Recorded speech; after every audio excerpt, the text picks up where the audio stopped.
Assalamualaikum warahmatullahi wabarakatuh. Alhamdulillah wassalatu wassalamu ala rasulillah amma ba'du. Yang sama-sama kita hormati Bapak dosen pengampu bimbingan perkawinan Amrin Borotan MH.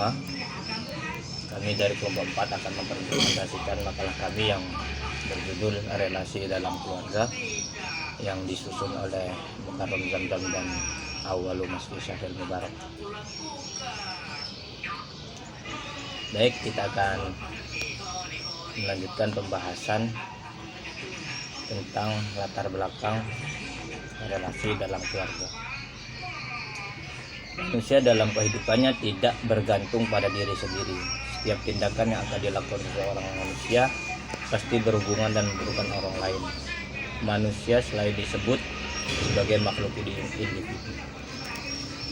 Jadi dalam pembahasan ini kita memasuki ruang sosiologi sebagai salah satu bidang ilmu yang mempelajari perilaku manusia dan interaksinya.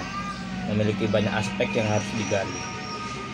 Keluarga, begitu banyak perspektif, antropologi, budaya memiliki keterkaitan yang sangat erat dengan konsep kekerabatan.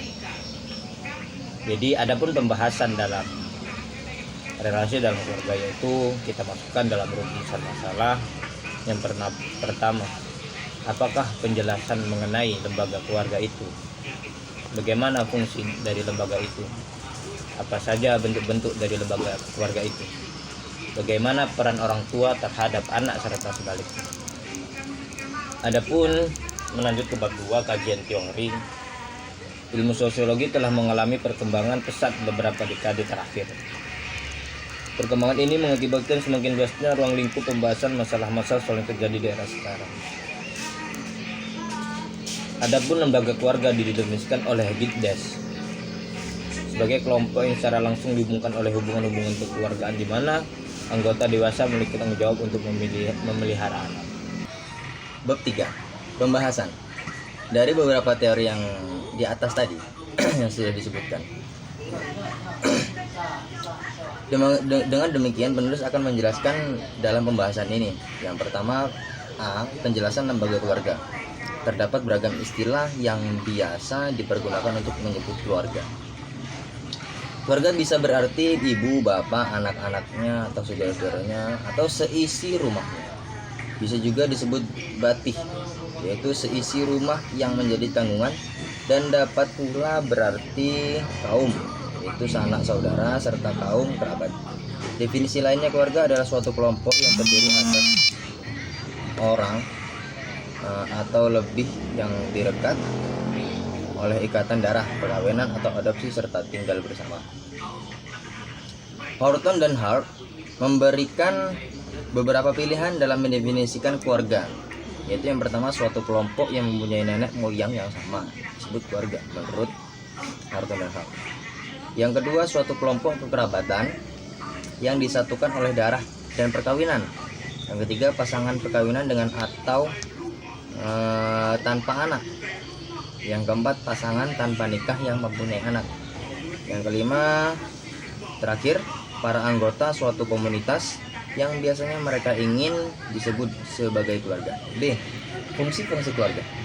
Yang pertama, fungsi biologis.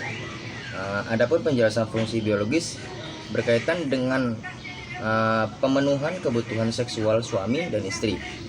Keluarga ialah lembaga pokok yang secara absah memberikan uang bagi pengaturan dan pengorganisasian kepuasan seksual.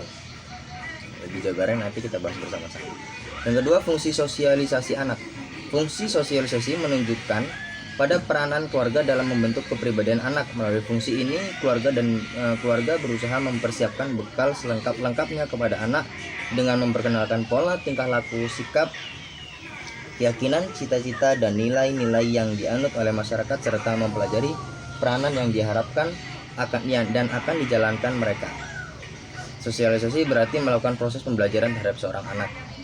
Yang ketiga, fungsi afeksi. Salah satu kebutuhan dasar manusia adalah kebutuhan kasih sayang atau rasa cinta. Kebutuhan kasih sayang merupakan kebutuhan yang sangat penting bagi seseorang. yang diharapkan bisa diperankan oleh keluarga. Yang keempat, fungsi edukatif.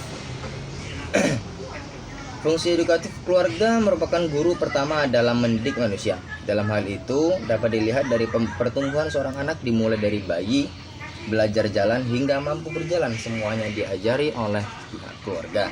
Yang kelima, fungsi religius. Dalam masyarakat Indonesia dewasa ini fungsi keluarga semakin berkembang, diantaranya fungsi keagamaan yang mendorong dikembangkannya keluarga dan seluruh anggotanya menjadi insan-insan agama yang penuh keimanan dan ketakwaan kepada Tuhan Yang Maha Esa. Fungsi religius dapat dalam keluarga merupakan salah satu indikator keluarga sejahtera.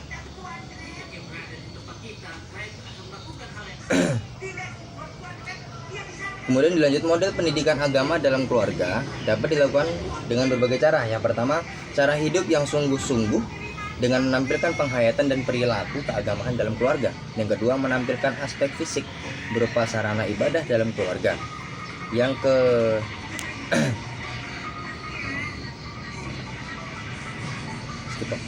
6, tadi 1 dan 2 adalah poin dari fungsi religius. Terus lanjutkan fungsi yang ke-6 adalah fungsi protektif. Keluarga merupakan tempat yang nyaman bagi para anggotanya. Fungsi ini bertujuan agar para anggota keluarga dapat terhindar dari hal-hal negatif. Dalam setiap masyarakat, keluarga memberikan perlindungan fisik, ekonomi, psikologis, dan psikologis bagi seluruh anggotanya. Yang ke-7 dilanjutkan, fungsi rekreatif. Fungsi ini bertujuan untuk memberikan suasana yang segar dan gembira dalam lingkungan. Fungsi rekreatif dijalankan untuk mencari hiburan, kesenangan. Dewasa ini tempat-tempat hiburan banyak berkembang di luar rumah karena berbagai fasilitas dan aktivitas rekreasi berkembang dengan pesatnya media TV, media sosial, dan lain-lain, termasuk dalam keluarga sebagai sarana hiburan bagi anggota keluarga. Yang ke-8, fungsi ekonomis. Fungsi ekonomis, keluarga berusaha menyelenggarakan kebutuhan pokok seperti kebutuhan akan makanan dan minuman, kebutuhan pakaian, kebutuhan akan tempat tinggal. Lanjut, tadi fungsi yang ke-8 fungsi ekonomis. Yang ke-9 fungsi penentuan status. Fungsi penentuan status dalam sebuah keluarga, seorang menerima serangkaian status berdasarkan umur, urutan kelahiran, dan sebagainya. Status atau kedudukan adalah suatu peringkat atau posisi seseorang dalam suatu kelompok atau posisi kelompok dalam hubungannya dengan kelompok lainnya. Status tidak dapat dipisahkan dari peran. Peran adalah perilaku yang diharapkan dari seseorang yang mempunyai status. Status dan peran terdiri atas 2 macam, yaitu status dan peran yang ditentukan oleh masyarakat dan status dan peran yang diperjuangkan oleh usaha manusia. Bentuk-bentuk keluarga yang C. Yang pertama adalah bentuk keluarga dilihat dari jumlah anggota keluarga ya. Poin A, keluarga batih, nuclear family. Yang B, poin B, keluarga luas, extended family. Sudah. Kemudian bentuk-bentuk keluarga yang kedua adalah bentuk keluarga dilihat dari sistem yang digunakan. Poin A, keluarga pangkal, STEAM family. Yang poin B, keluarga gabungan, joint family. Selanjutnya, bentuk-bentuk keluarga dilihat dari status individu dan keluarga. Dalam keluarga prokreasi dan keluarga orientasi. Yang D, peranan keluarga. Peranan keluarga yang pertama, keluarga sebagai lembaga sosial, dilanjutkan keluarga sebagai inti masyarakat.